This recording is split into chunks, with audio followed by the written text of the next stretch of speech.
Como nunca se vio, necesito algún tipo de explicación adicional para ver si es verdad, si nunca se vio, por ejemplo, que Estados Unidos venga a rescatar a la Argentina en términos económicos. Es simplemente una ironía para presentar a uno de los economistas que para mí tiene una mirada muy lúcida de la coyuntura y de cuestiones estructurales de la economía argentina.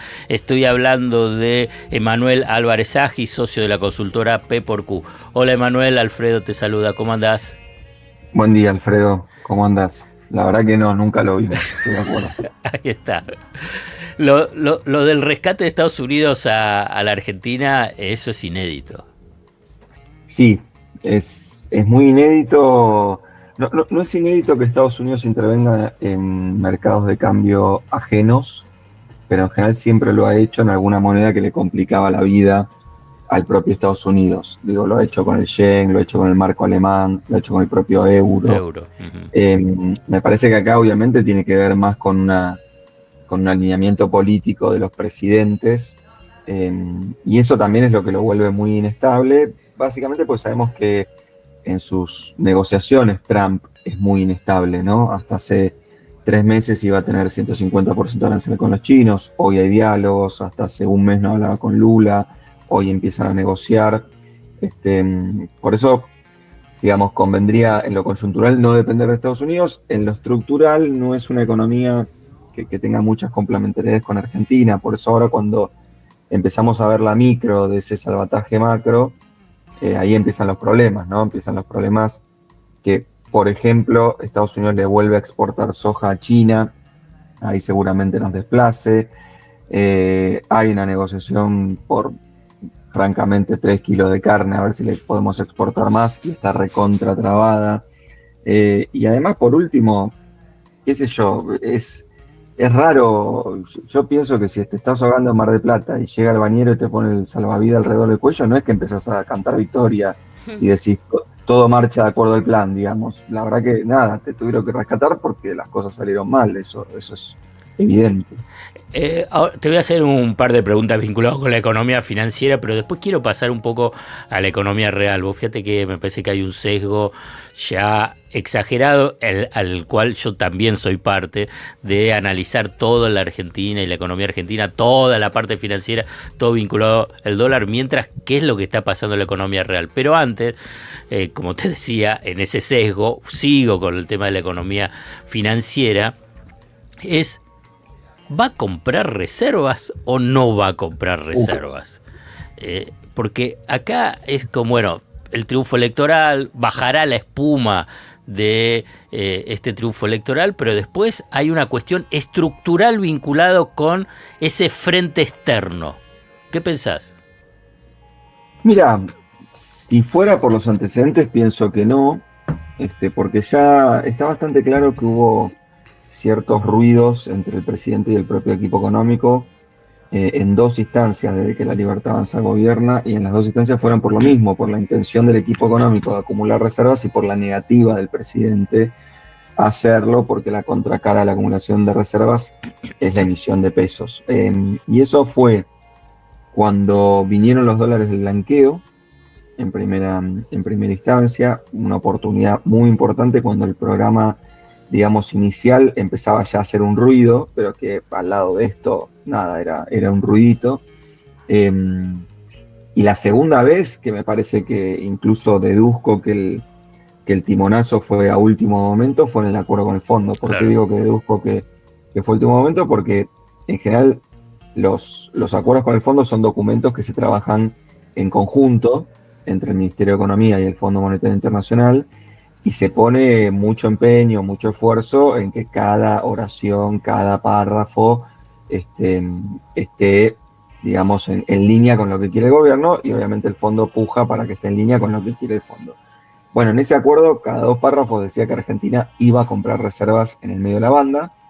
Es más, hay un detalle para los que estamos ahí mirando cada cosa, que es que durante la conferencia de prensa, el Banco Central publica un documento técnico, autoría del Banco Central, donde dice que va a comprar reservas, Y en la conferencia de prensa, ahí Caputo y Bausili dejan en claro que no van a comprar reservas.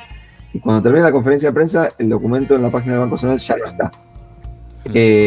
Te digo cómo viene la historia ahora, porque nosotros seguimos esto de manera profesional y muy obsesiva. El lunes, Milei hizo una nota con Lange y dijo que no iba a comprar reservas. Dijo específicamente que si él bajaba el riesgo país, prefería llenar el Banco Central de deuda externa que de reservas compradas, porque las reservas compradas implicaban emisión de peso. Después el miércoles hubo una exposición del Banco Central, donde el Banco Central dijo explícitamente que iba a comprar reservas. Y después el jueves, en una nota con Pablo Rossi, Milei dijo que bajo ciertas circunstancias él estaba dispuesto a comprar reservas.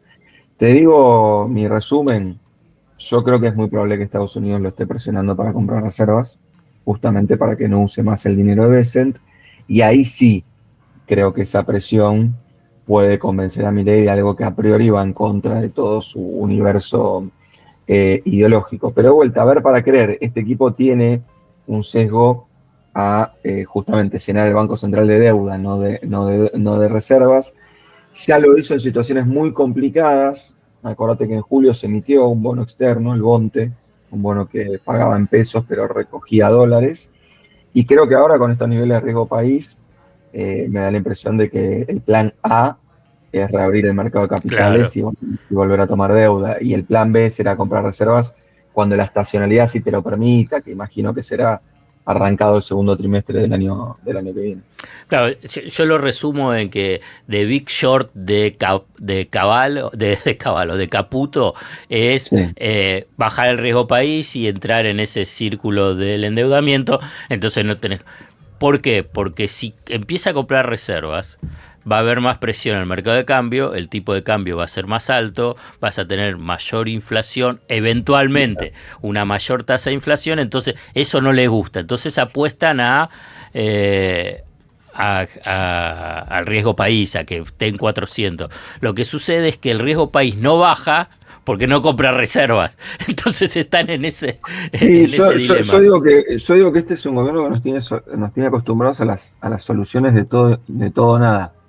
Y para mí lo razonable es tener un poco las dos cosas. O sea, para mí Argentina tiene que mantener un riesgo país bajo para poder, aunque sea refinanciar la deuda externa.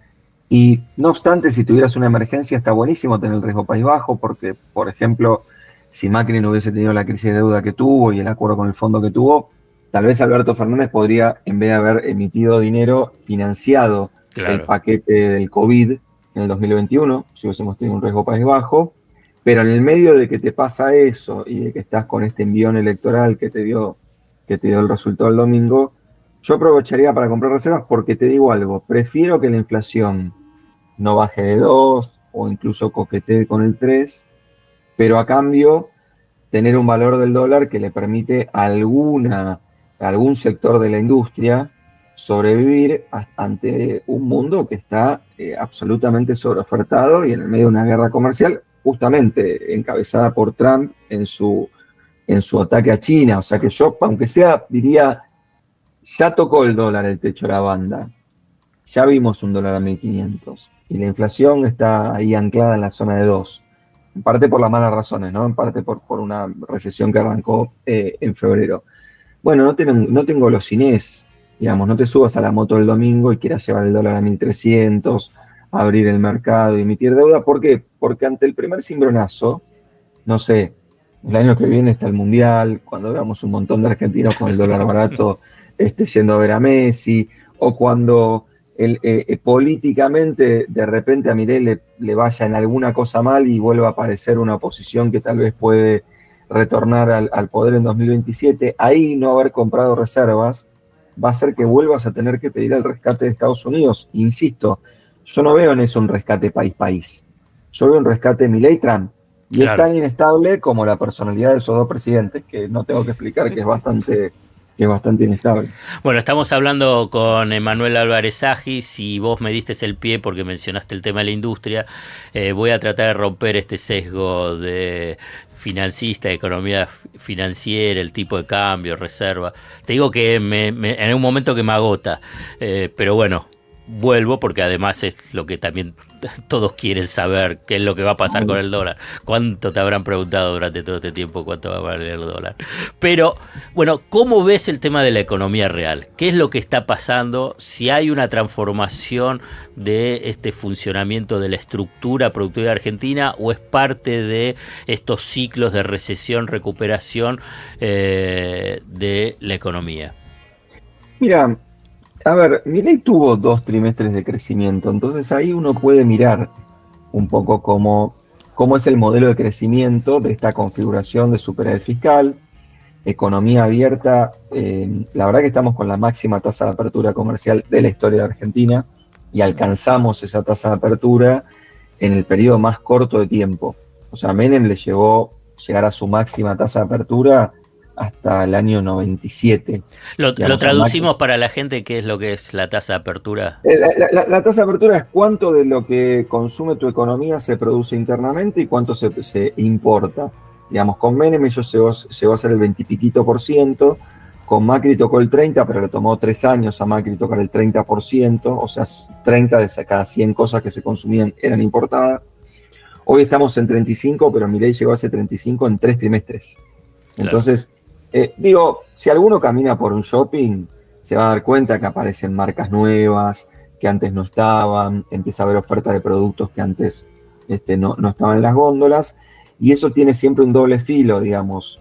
Es muy eficiente para bajar los precios y para reducir márgenes de comercialización, que con la economía cerrada como estaba en 2023 fueron récord históricos, y márgenes altos son salarios bajos. Pero ahora, ¿cuál es el filo, digamos, complejo? Que por ahí esos márgenes bajos te permiten algo de recuperación salarial, pero al mismo tiempo te rompen mucho empleo. Y fíjate lo que pasó desde que Milei asumió. Cuando vos mirás el mapa argentino, digamos, en términos de empleo privado, en el sector privado, empleo registrado, de calidad, vos tenés nada más 5 provincias que generan empleo. Digamos, Corrientes, Tucumán, Río Negro, Mendoza y Neuquén. Entre las 5 no llegan a sumar 7.000 empleos. Y en el medio, Buenos Aires rompió 32.000 empleos, la capital rompió 20.000 y Córdoba rompió 9.000. Entonces, ¿cuál es el problema? Este modelo de dólar barato permite que vos solo te desarrolles exportando en aquellos sectores donde tenés una ventaja que no es de tipo de costo. Eso afecta, digamos, o incluye a la minería, al litio, al petróleo, al gas, al campo y a la energía. Esos sectores son importantes para la Argentina porque generan muchos dólares, pero generan muy poco empleo.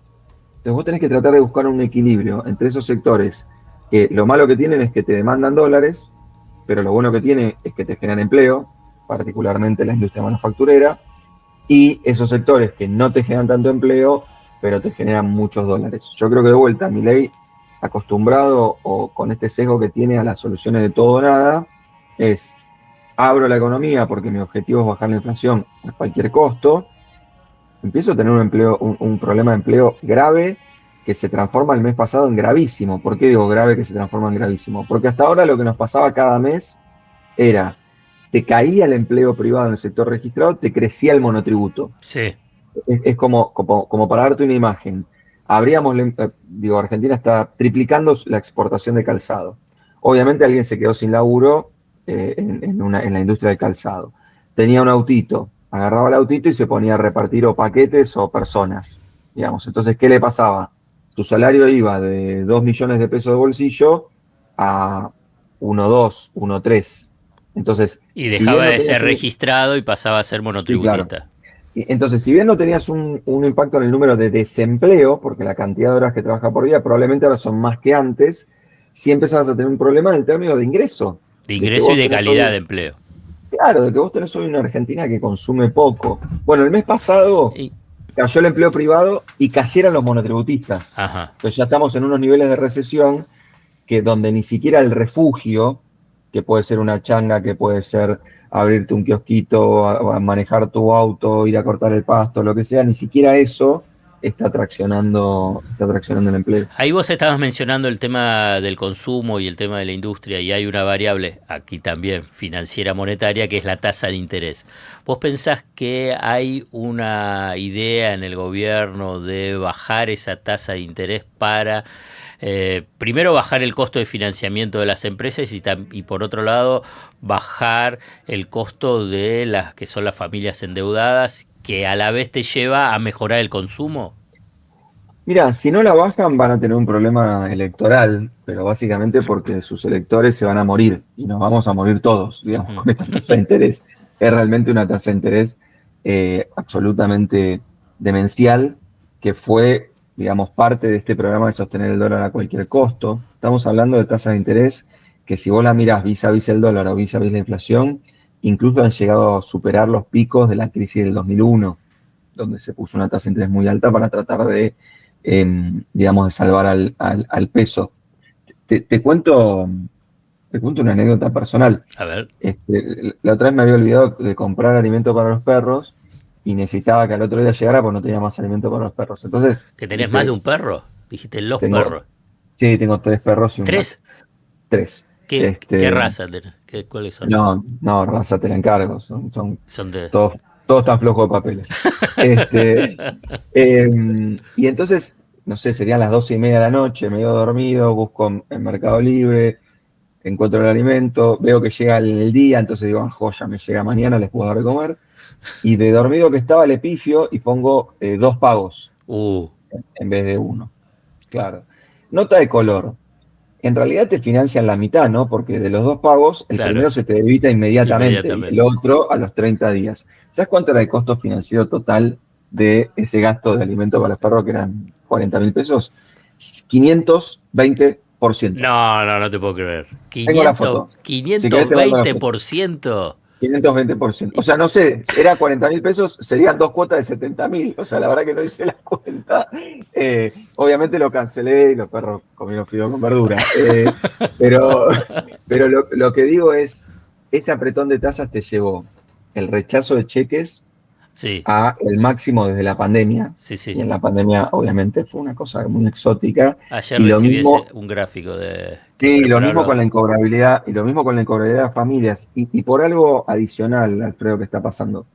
La familia argentina viene acostumbrada, por las malas razones, a licuar la cuota. ¿Qué significa licuar la cuota? El consumidor intuitivamente sabe que si la primera cuota la puede pagar, la última le parece un chiste, porque su ingreso crece más o menos al ritmo de la inflación y la cuota es fija. Ahora, si tu ingreso está relativamente fijo, como fue este último tiempo, o incluso te fuiste de la industria y te pusiste a manejar un Uber, tu ingreso está cayendo y la cuota es la misma, o incluso si sacaste un crédito indexado, sube al ritmo de la inflación. Entonces, lo que está pasando es que las cuotas están licuando a las familias, digamos, en vez de la familia Claro. a las cuotas. Entonces, hemos visto estas últimas jornadas que el gobierno empieza a hacer algo para bajar la tasa, que de vuelta, el único problema de esto, para hacer las dos cosas que hay que hacer, es convencer al presidente. Porque para bajar la tasa, ¿sabes qué hay que hacer? ¿Qué? Emitir pesos. Sí. Entonces, como acá hay una especie de religión respecto de la emisión de pesos y parece que cualquier tipo de emisión de pesos es lo mismo, es inflacionaria y es un pecado capital, estamos en esta economía donde las tasas son impagables y donde el Banco Central, te digo un dato, si nosotros le neteamos al Banco Central el acuerdo con el fondo, que en realidad es una plata que le tenemos que empezar a devolver dentro de 14 meses, las reservas del Banco Central están en la misma situación en la cual la dejó Massa. Y Sí, es el propio Milei que explicó que ese Banco Central era el peor Banco Central de la historia de la Argentina. Entonces, me parece que las señales de que el presidente tiene que... Para mí tiene que hacer un ejercicio que incluso es divertido. O sea, tiene que, como esta biblioteca que yo tengo atrás, él debe tener un montón de libros de Hayek, de von Mises, de Rothbard. Bueno, tiene que identificar la parrilla más cercana y empezar a llevar los libros hacia ahí y hacer una gran fogata, olvidarse de esas cuestiones monetaristas, etcétera, y hacer política económica normal. Que esto es, si la gente, por el resultado electoral y porque tuvimos la mayor dolarización de la historia de la economía argentina, la mayor, digamos, la salida de divisas por compra de billetes y por compra de billetes electrónicos llegó a 6.500 millones de dólares en septiembre. Nunca tuvimos una salida de capitales tan grande en la historia de Argentina. Y te falta octubre. Y octubre va a ser peor. Tengo la duda de si va a ser peor porque se avivaron y cortaron el rublo, con lo cual por ahí hay un poquito. Puede ser. Hay un poquito menos, pero lo que tendría que hacer es, si la gente ya no está con el susto de que quiere dólares, empezar a emitir un poco de pesos, porque la verdad que le va a ser mucho más sano para la economía e incluso para sus propios objetivos políticos. El cierre tuyo sobre la parrilla es tan bueno que voy a evitar la última pregunta, porque era mala la última pregunta, porque es la que yo siempre eludo, y cuando me siguen preguntando, che, ¿qué va a pasar? ¿Qué va a pasar el año que viene? ¿Cómo va a estar la economía, Emanuel Álvarez Agis? Es que te digo algo, Alfredo. A ver, insisto, que hayamos tenido un salvataje de Estados Unidos a través de un salvataje del fondo, habla de lo inconsistente que era el programa macroeconómico. Ahora, el salvataje es salvataje porque te salvaron. Entonces el presidente tiene una tercera, nada más que en 2 años, una tercera oportunidad inédita para acomodar un poco la política macroeconómica. Insisto, no acomodar como a mí me gustaría. No estoy diciendo promover una reforma tributaria de carácter progresivo, favorecer la industria. Lo que digo es para hacer un programa que favorece la exportación de recursos naturales, que abre la economía, donde los servicios van a ser ganadores y la producción de bienes va a ser perdedora, consistente. Hasta ahora teníamos eso inconsistente. Entonces espero que deje de lado los pruditos ideológicos. Si no los deja de lado, espero que Trump y Biden lo obliguen a dejarlo de lado. Y de vuelta, si en 2027 pierde, que no pierda porque hay una tragedia económica, que no pierda porque el dólar se multiplica, la inflación vuela, que pierda porque, bueno, la gente dice, che, yo pensé que iba a consumir más, no está pasando, yo pensé que iba a tener un empleo mejor, no está pasando, voy a votar a algún otro. La verdad que seguir por este camino que nos trajo en estos últimos 2 años es que vuele una mosca y estemos de vuelta viendo si Besen pone la plata o no pone la plata. Muchísimas gracias, Emanuel, por esta comunicación. Un fuerte abrazo. Buen fin de. Igualmente. Emanuel Álvarez Agis, economista y socio de la consultora P por Q, acá en Cheque en Blanco.